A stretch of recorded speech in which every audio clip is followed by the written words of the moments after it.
Before you listen to this heartbreaking story, I want you to know this is the true pain of a girl named Emily Carter.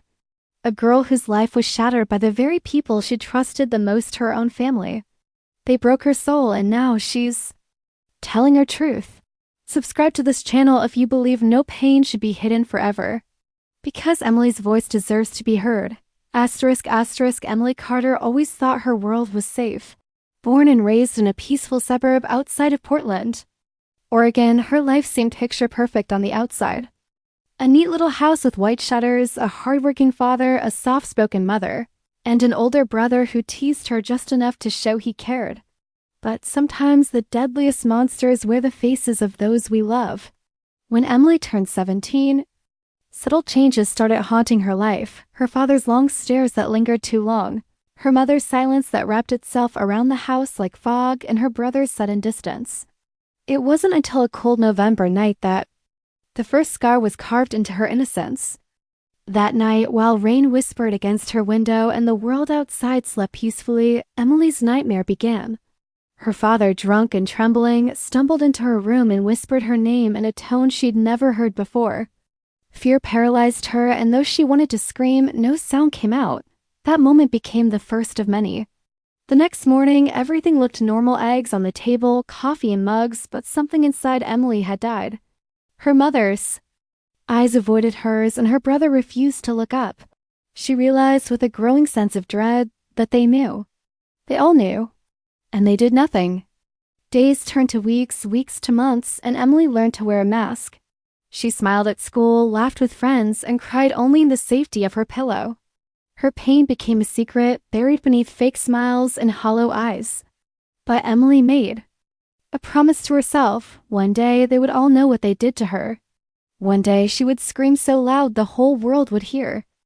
Emily tried to reclaim her days, pretending her world hadn't fallen apart. But trauma has a way of sticking to the soul like dried blood. It stains everything. At school, her grades began to slip. Teachers asked questions, but she always smiled and said she was just tired. Tired wasn't even close. Inside, she was a battlefield. Her nights were long and sleepless, filled with nightmares and shadows that whispered her father's name. She wanted to tell someone, anyone, but every time she opened her mouth, ear wrapped its fingers around her throat. What if no one believed her? What if they said it was her fault? She had seen stories on TV where the victim was blamed, shamed, even called a liar. Emily wasn't ready to become another name people whispered about behind closed doors. Home became a war zone. Every sound made her flinch, every door creak sent shivers down her spine. Her mother acted like everything was fine, cooking, cleaning, humming to herself, but never once looked Emily in the eye. That hurt even more. The silence of a mother is louder than a scream. Her brother, Josh, once her protector, had changed too. He avoided her completely, locking himself in his room, or disappearing for hours. She wondered if he was ashamed of her, or if he was too scared to face the truth. Then came the day that changed everything. It was January 12th, a cold gray morning when Emily's English teacher, Mrs. Duncan, asked her to stay after class. Emily froze. Her first instinct was panic. Had someone found out? But Mrs. Duncan simply sat her down, looked into her eyes, and said gently, "You haven't smiled in 3 months, Emily. What's happening to you?" Something cracked inside her. She didn't answer, just stared at the desk, biting her lip. Until it bled. Mrs. Duncan didn't push. She handed Emily a sticky note with a phone number and whispered, "This is a helpline. You don't have to call it, but if you do, they'll listen. They won't judge." Emily stuffed the note into her bag without saying a word. That night, she sat in her bathroom, staring at her reflection, bruised, hollow-eyed, barely recognizable. She pulled the note out, read the number, then threw it into the sink. She didn't call, not that night, but something inside her had shifted. A tiny ember of hope had sparked in the ash. She started keeping a journal scribbled with secrets and rage and fear. In those pages, she wrote down everything: what he did, how he smelled, the way her mother's hand shook whenever she passed by, and the look in Josh's eyes, guilt, maybe ... or shame. She filled page after page as if bleeding through ink could somehow set her free. One day that journal would become her weapon. But for now, she stayed silent until the day the police came. Emily had always imagined what justice might feel like like sunlight through storm clouds or fresh air after suffocating for years. But when the police knocked on the door of her quiet suburban home that rainy Thursday morning, she didn't feel anything at all, not relief, not fear, just numbness, as if her body had shut down all emotions to survive what came next. She watched from the top of the stairs as her mother opened the door, pale and trembling. Her father still in the kitchen, sipping coffee like it was just another morning. And Josh upstairs with music blasting in his headphones, unaware that their secrets were about to spill into the world. The officers were calm but firm, asking for Mr. Carter, saying there had been an anonymous report about abuse in the home. And though her mother tried to act confused, her hands gave her away, twitching, pulling at her sleeves, eyes darting toward Emily like she was the one holding the match to burn the house down. Her father, ever the charmer, laughed it off at first, asking if this was some kind of mistake. But when they asked him to come with them for questioning, his face changed, darkened, as if the mask he'd worn for decades cracked just enough to show the monster underneath. Emily didn't move, didn't speak. She just watched him get handcuffed in his favorite chair, the same chair he had sat in after every birthday dinner, after every school play, after every night he visited her room, and now he was being pulled away from it. But even as they led him to the police car, he didn't scream or cry. He just turned his head slowly, looked up at her with cold, dead eyes, and said, "You'll regret this," like a curse etched into the air. The moment the door slammed shut, her mother collapsed on the floor, sobbing, but not for Emily, for the life that had just fallen apart, for the image she had spent so long pretending was real. And Josh, hearing the sirens, came rushing down the stairs, asking questions, wide-eyed, demanding answers. But when Emily finally looked at him and said, "You knew," he froze. His lips parted like he wanted to deny it, to protect himself from the shame, but his silence was louder than any confession. The next few hours were a blur of social workers, questions, paperwork, and the piercing silence of a house that had been cracked open like a rotten egg, its stench finally leaking out for everyone to see. Emily sat in the living room, her fingers clutching her journal like a lifeline, the one place she had poured her truth. And when a kind-eyed woman in a gray sweater asked if she had anything to share, Emily handed over the journal without a word, watching as the pages of her pain were flipped through by a stranger who looked horrified, not because it was unbelievable, but because it was all too real. They took her away that night, not to a foster home, not yet, but to a safe shelter for girls like her. And for the first time in years, she slept in a bed where she wasn't afraid, under a blanket that didn't smell like guilt, and though she cried herself to sleep, they were tears of something new, maybe grief, maybe release, maybe the first taste of freedom. The next day, the news spread like wildfire through the neighborhood. Headlines flashing, local businessmen arrested in shocking abuse case. And the comments online were a mix of horror and disbelief. Some people said she was brave, others called her a liar. But Emily stopped reading after the third article because she realized something important. She didn't need their validation. She knew her truth. Court dates followed, and Emily sat on the stand, her voice steady despite the tremble in her bones, recounting years of pain while her father sat across from her, still trying to control her with his stare, but it didn't work anymore. She had found her voice, and it was louder than his threats, stronger than his denial. The trial was brutal, and the defense tried to paint her as troubled, confused, maybe even mentally ill, but the journal, the bruises, the school records, they spoke for themselves, and one by one the lies fell apart until the only thing left standing was the truth. Her father was guilty. He was sentenced to 25 years without parole, and though that wouldn't erase what he did, it was something. It was a message to every girl sitting in silence that they weren't alone, that monsters could be caged. Her mother didn't visit, not once, and Emily later learned she had moved states away, started over, never even wrote a letter to her daughter. And Josh had tried months later to reach out, to apologize, to say he was just a kid too, that he didn't know how to protect her, but Emily never responded because some scars weren't meant to be reopened. Instead, she focused on healing, on therapy, on building a life that wasn't made of shadows. She finished high school, got accepted into a university out of state, started volunteering at shelters for abuse survivors, and every time she stood in front of a girl who reminded her of her past self, she whispered, "You are not what happened to you." Because Emily Carter was no longer a victim, she was a survivor, a warrior, and though her story began in darkness, she was determined to write the rest of it in light. College was supposed to be a fresh start for Emily, A place where no one knew her past, where her name wasn't tied to courtroom headlines or whispered pity. But trauma doesn't respect geography. It follows you, slips into your suitcase, hides in the creases of your clothes, and waits quietly for dark nights and lonely thoughts to creep in. The campus was beautiful tall oaks lining the brick walkways, dorm buildings humming with laughter, professors with kind smiles and open doors, but Emily often felt like a ghost among the living, smiling when she needed to, laughing just enough, all while her mind flickered between the present and the past, constantly on edge, waiting for something to go wrong because, in her world, safety was always temporary. She chose psychology as her major, partly because she wanted to understand her own brokenness, but also because deep down she knew there were other Emilys out there, girls with silent screams stitched into their lungs, girls who needed someone to tell them they were not crazy, not dirty, not ruined. The lectures fascinated her, the signs of trauma, the resilience of the human brain. And slowly, very slowly, Emily began to piece together the girl she was before the darkness, a girl who once loved to paint, who found beauty in clouds and wrote poems in the margins of her notebooks.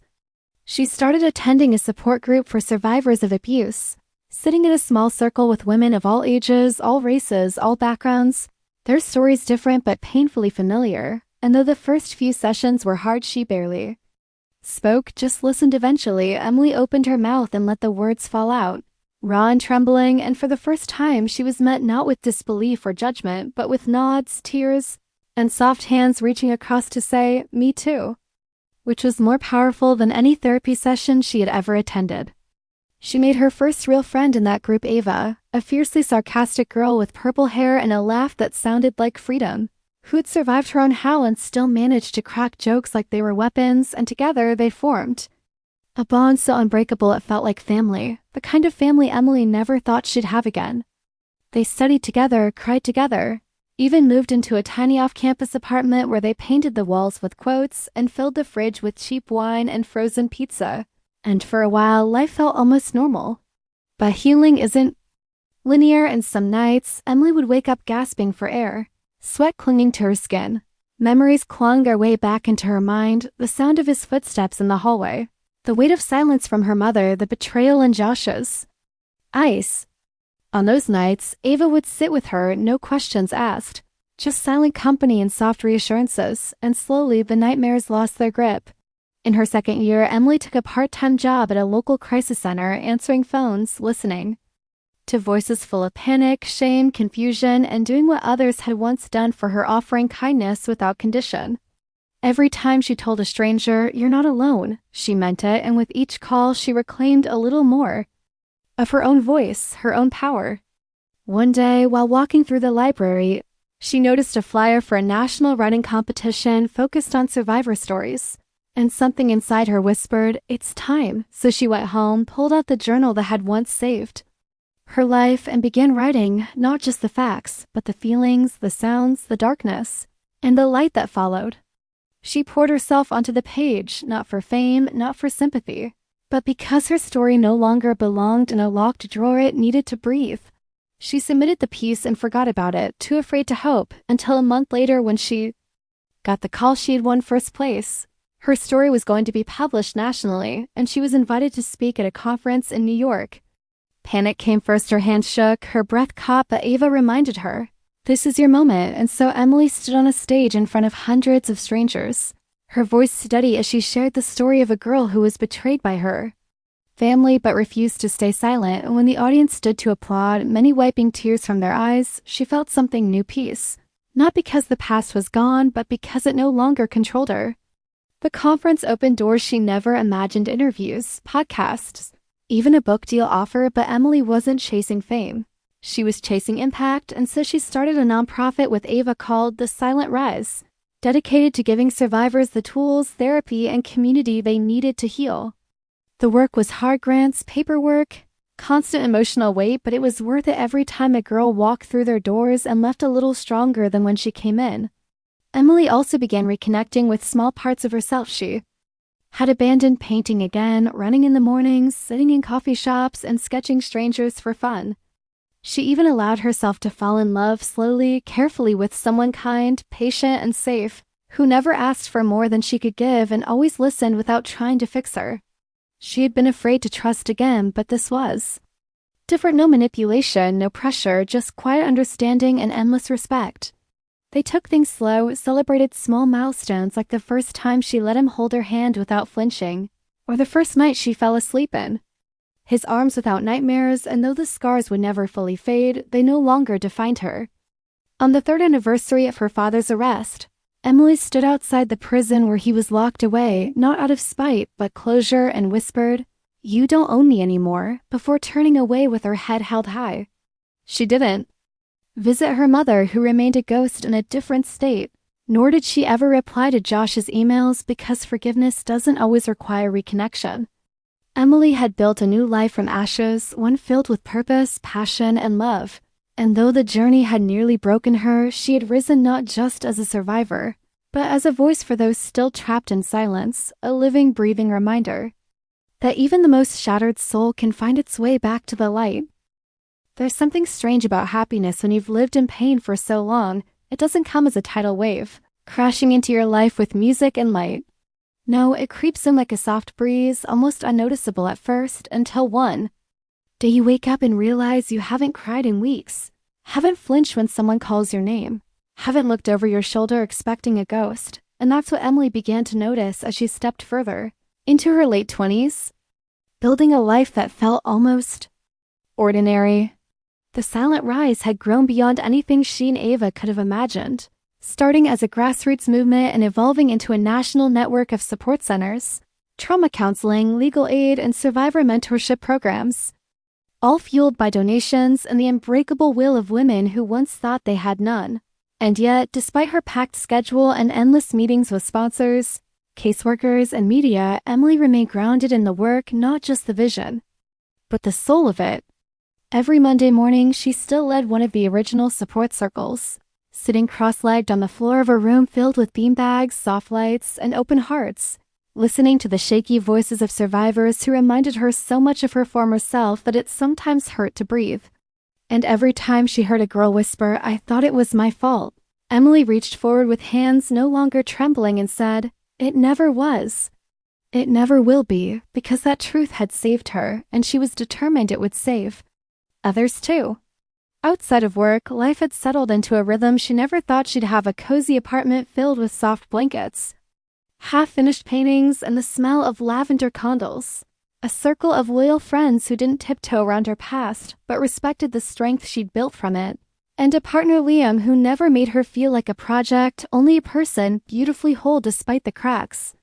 They traveled together sometimes, small road trips to coastal towns, stargazing weekends in the mountains, long drives with music that filled the silence between memories. And though intimacy had once been a landmine, with Liam it became a slow dance, a series of quiet understandings and gentle boundaries that made her feel safe in her own skin again. But healing, she learned, wasn't the same as erasing, and the ghosts still visited. Not as often, but enough to remind her of where she'd come from. One of them came back on a cloudy October morning, in the form of an email with the subject line, "Request for visit inmate number 739,421. And though she didn't need to open it to know who it was, she did anyway, her hand shaking only slightly as she read the message from the prison counselor explaining that her father had been attending therapy sessions, that he was terminally ill with liver cancer, and that he wanted to see her for closure. The letter said, as if closure was something that could be wrapped in words and handed off like a gift. For days she didn't respond, carrying the weight of that email like a stone in her pocket, unsure what she owed to a man who had taken so much. Unsure facing him again would reopen wounds she'd fought so hard to heal. But after a week of silence, she found herself in therapy, tears falling quietly as she asked her therapist, "What if I go and I fall apart again?" And the reply was gentle, honest. "Then you'll rebuild. But maybe you won't fall. Maybe you'll rise higher than before." So Emily agreed to one visit, not for him but for her, because sometimes the only way to silence a ghost is to look it in the eye. The prison was gray and sterile, the halls echoing with footsteps and regrets. And when she walked into the visitation room, she felt 16 again for just a heartbeat, small, vulnerable, broken. But then she remembered who she was now, and she sat across from the man who had once destroyed her, no longer a monster but a frail figure in orange, face hollowed by disease, eyes dimmed not by guilt but time. He coughed, cleared his throat, and said her name like it was a prayer. Emily, and she stared at him, waiting for an apology, a confession. Anything, but he just talked about himself, his pain, his regrets, his loneliness, and when he finally said, "I hope one day you can forgive me," she stood up slowly and replied, "I already did because I had to let you go. But forgiveness isn't an invitation back into my life. Goodbye," and with that, she walked out of the room and never looked back. The weight that lifted from her shoulders wasn't dramatic, wasn't instant, but over the next few weeks, something inside her settled like a wound finally finished scabbing over.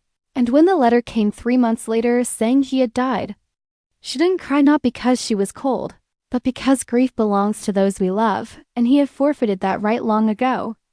After that chapter closed, new ones opened. Emily and Ava began writing a book together, chronicling their journeys, offering healing strategies, storytelling workshops, and survivor essays. And when it hit the bestseller list 6 weeks after publication, they didn't celebrate with parties or press tours. They went to a local center and donated 500 copies to girls who needed them more than anyone else.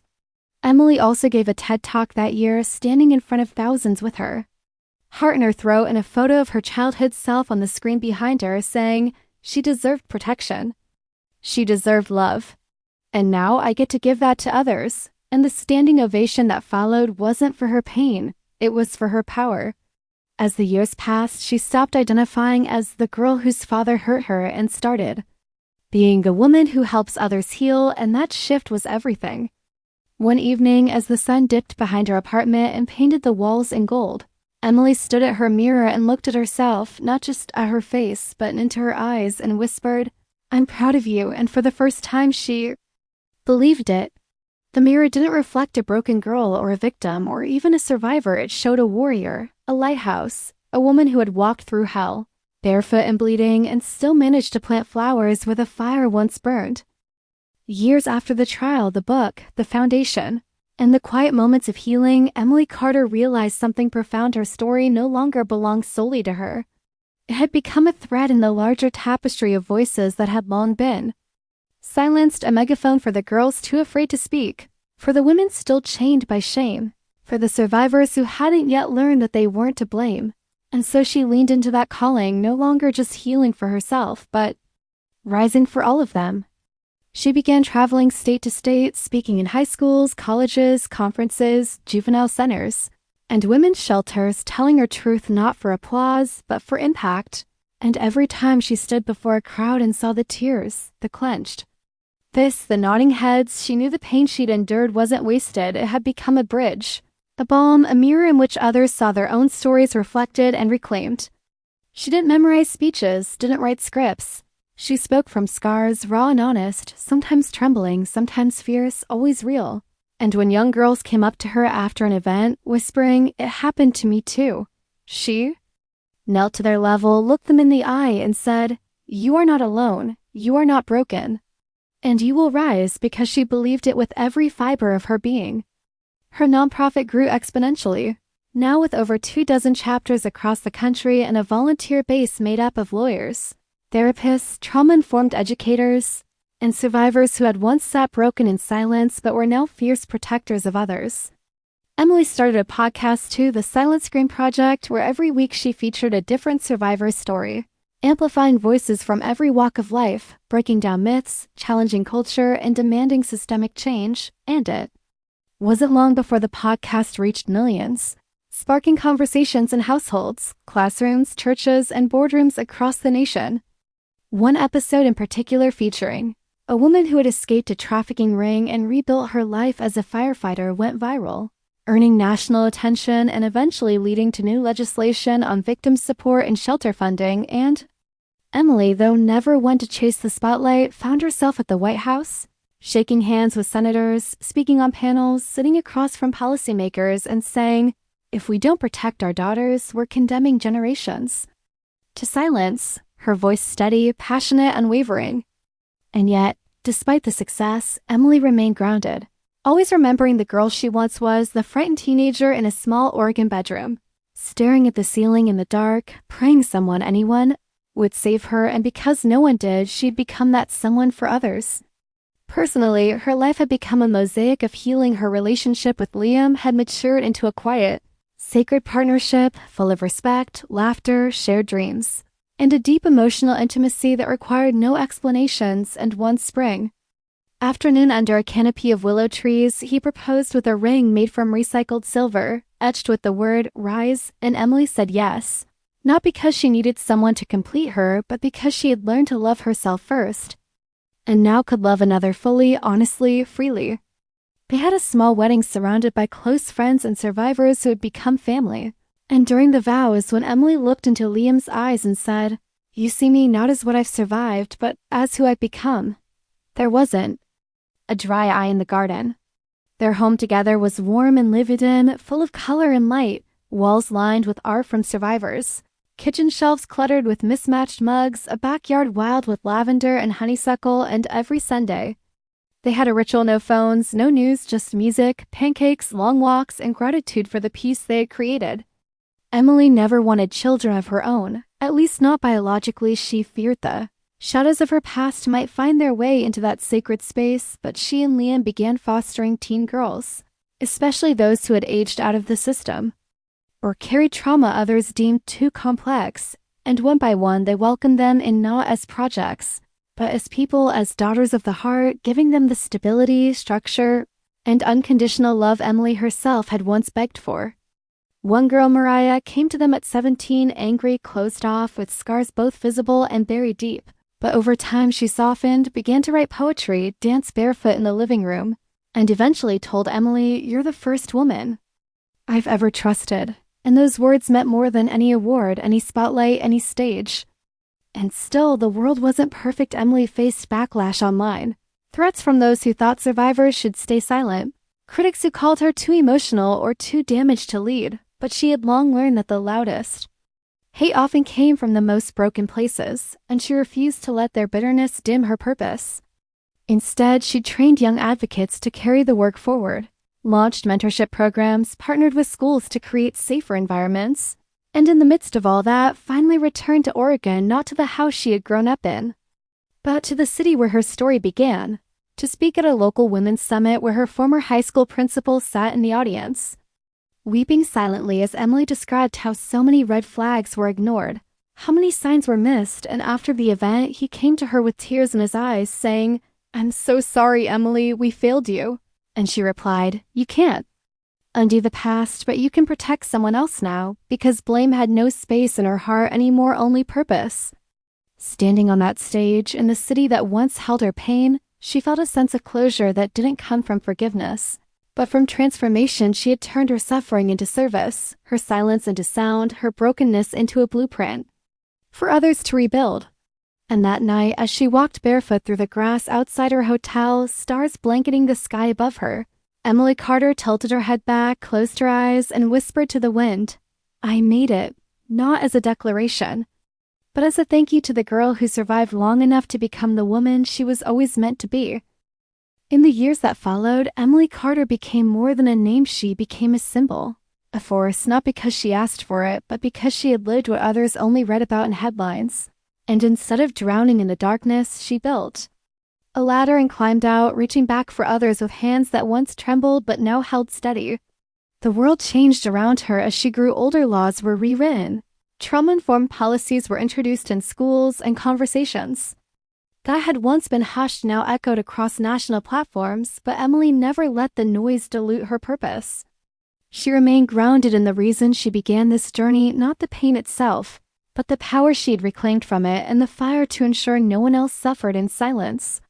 She expanded the Silent Rise globally, connecting with survivors in war zones, refugee camps, indigenous communities, and underserved urban neighborhoods where abuse was not only common but normalized, forgotten by the systems meant to protect them. And she stood there not as a savior but as a sister, listening, learning, building programs not based on charity but on dignity and empowerment.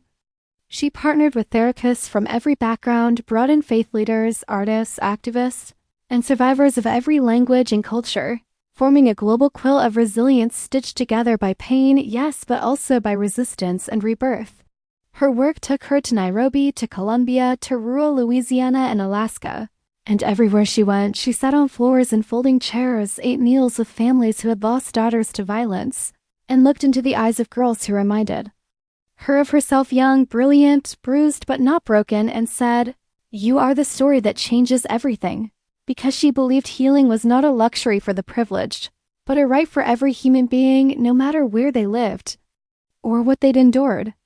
Personally, her life deepened, softened, evolved. Liam remained her rock, her home in human form, and their bond grew stronger through seasons of joy and sorrow, celebration and exhaustion. And though they continued to foster, it was Mariah once, their angriest, quietest girl, who chose to stay even after she turned 18, enrolling in college nearby and pursuing social work, often joking that she was going to steal Emily's job one day, to which Emily would always laugh and say, "Good, take it higher than I ever could." And that was the dream, wasn't it? To create a world where the next generation didn't just survive, but soar higher than she ever imagined possible. Emily's health began to reflect her healing. Her insomnia faded. Her nightmares dulled, her appetite returned, her skin glowed with the kind of peace that can't be faked.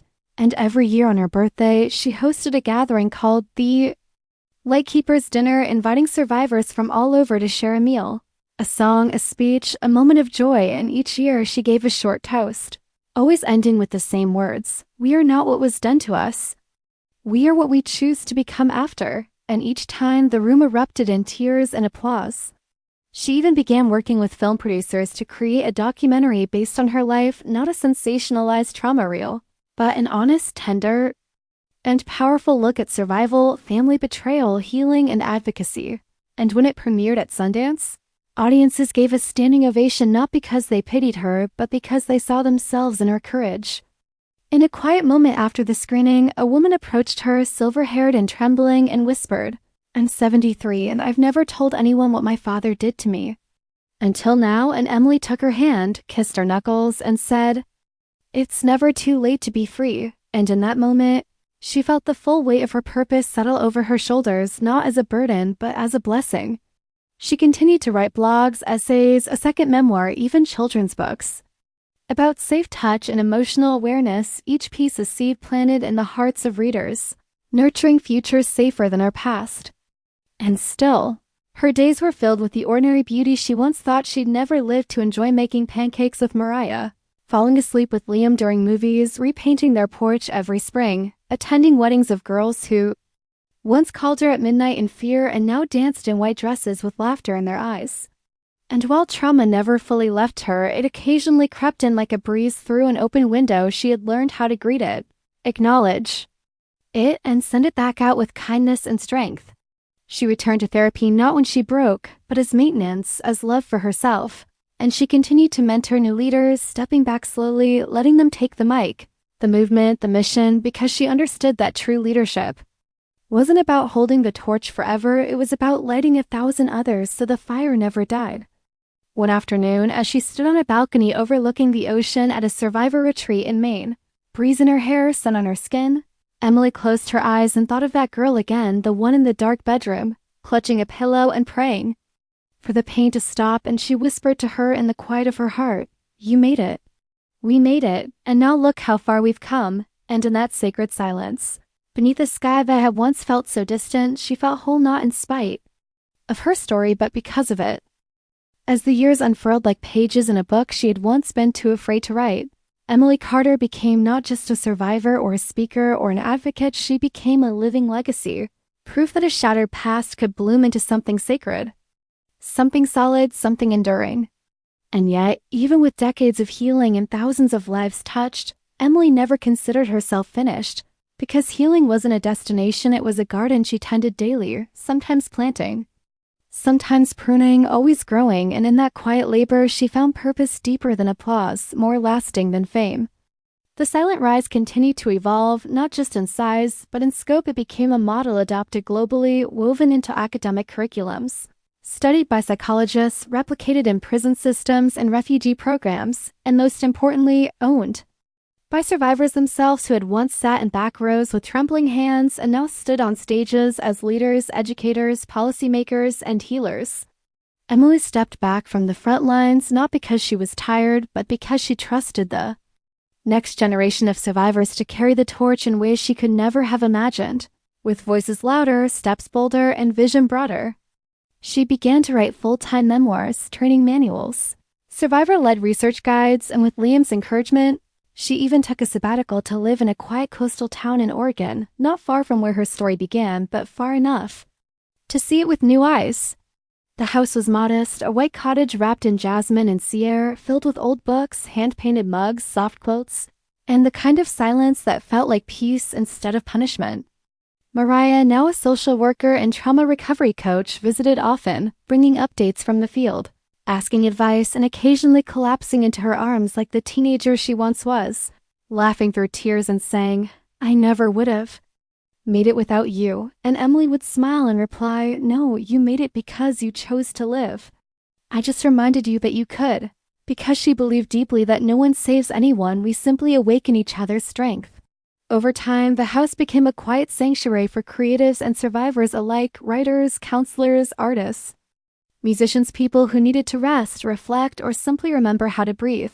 And Emily welcomed them all, barefoot and smiling, cooking in the same kitchen where she now made homemade bread and herbal tea, often humming the same lullaby she once wished someone had sung to her.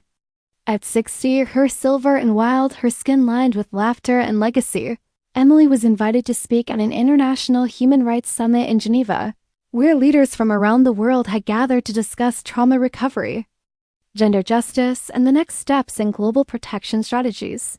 And when she stood at the podium and spoke, she didn't recite data or statistics. She told the story of a little girl who once counted ceiling cracks in the dark, and how that same girl had gone on to build a movement that helped millions find light in their own cracks. And when she finished, the entire room rose to their feet, not out of obligation, but out of awe.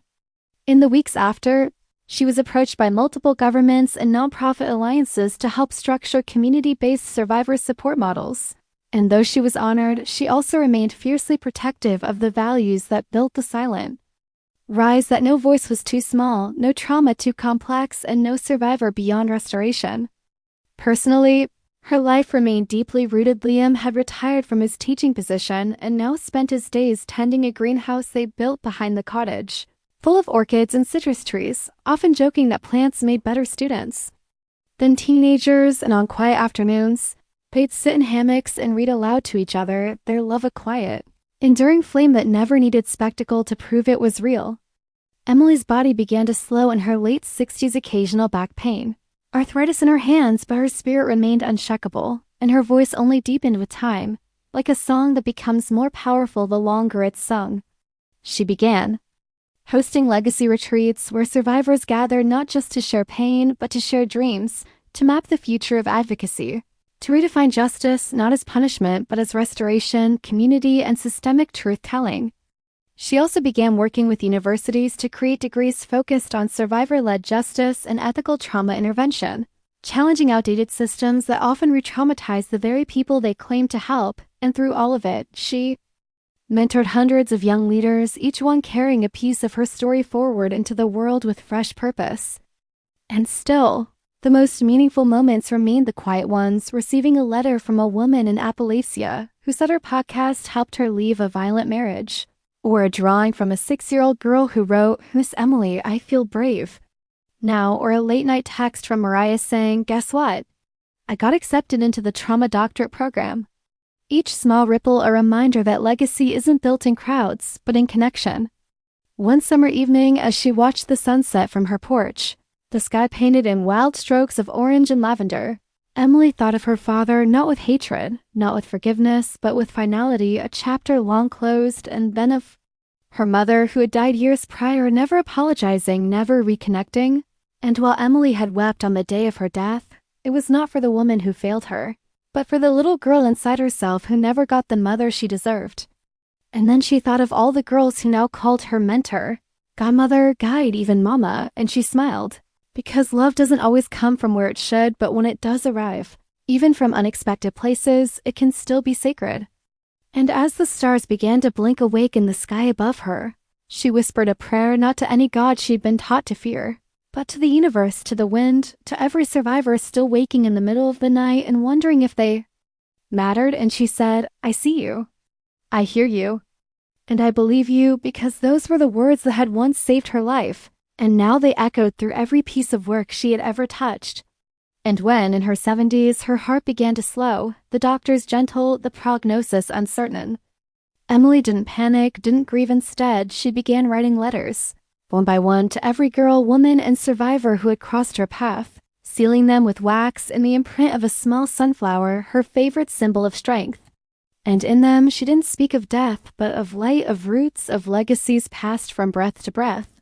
And when the end did come quietly in her sleep, under the same ceiling she had painted with constellations, Emily Carter left the world not as a victim, not even as a hero, but as a living embodiment of hope, a woman who had once screamed into the void and then spent her life building a world where no one ever had to scream alone again.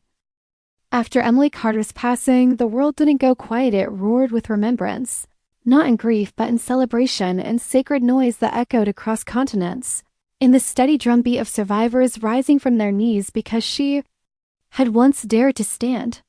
Tributes came from every corner, letters, poems, songs, paintings, documentaries, vigils lit with flickering candles and trembling hands, but more than that, people began to speak, really speak, in schools and homes, on buses and boardrooms, saying things once hidden behind shame.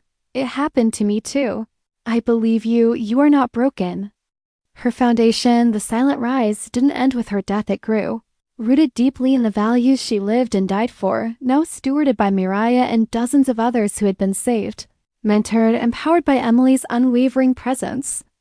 Under her will, a portion of her estate funded scholarships for survivor advocates, art therapy programs in low-income communities, and the building of a permanent trauma recovery and leadership institute bearing her name, the Emily Carter Center, for restorative justice, not a monument of stone, but a living, breathing space filled with green gardens, therapy rooms painted in soft colors, soundproof music rooms, dorms for transition housing, and a main hall lined with survivor artwork and Emily's handwritten notes, laminated and framed, including her most famous quote etched into the entry glass: "We are not what was done to us. We are who we choose to become in the light."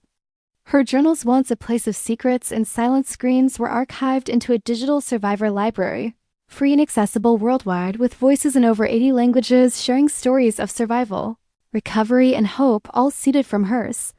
Her podcast episodes were taught in universities, her books translated into Braille, and her name spoken at national events, not with pity, but with reverence, because she had taken her pain and weaponized it into purpose, into policy, into healing, for a generation who had nearly drowned in silence. And yet, for those who knew her best, Emily wasn't remembered for stages or TED Talks. She was remembered for Sunday mornings in socks and oversized sweatshirts, making pancakes for nervous foster teens, or sitting on the floor with a girl too afraid to speak, whispering, "Take your time. I'm here," and staying for hours without saying another word. Liam, Gray, and Gracious kept their home open as a sanctuary, their porch light always on, the sunflower garden Emily planted still blooming every spring, and every year on the anniversary of her passing, dozens of survivors gathered barefoot in the grass she once walked, sharing memories, lighting paper lanterns, and sending them into the sky, whispering their own silent screams to the stars, and somehow every year, the sky answered with wind, with light, with peace. Mariah, now a keynote speaker, mother, and director of the Global Silent Rise Network, often closed her speeches with a story she told again and again about the first time she heard Emily speak, how her voice cracked on the word survivor, but she kept going anyway, and how that cracked voice had saved her life. Because it reminded her that strength wasn't perfection, it was persistence, it was honesty, it was trying again tomorrow. And in every corner of the world where girls and women once sat in silence, Emily's name became a whisper of hope, a promise that someone like them had made it out and reached back for others. That justice wasn't a courtroom, it was a community. And healing wasn't just possible, it was powerful. And somewhere beyond the veil of this world, where time no longer hurts and hearts are finally whole, a little girl with wide eyes and a quiet soul is no longer afraid, no longer alone, because she knows the scream that once echoed in her chest was never in vain. It built something sacred, something eternal, and even in death, Emily Carter did what she'd always done. She made sure none of us were ever alone again. Thank you for listening to my story. Please subscribe to my channel.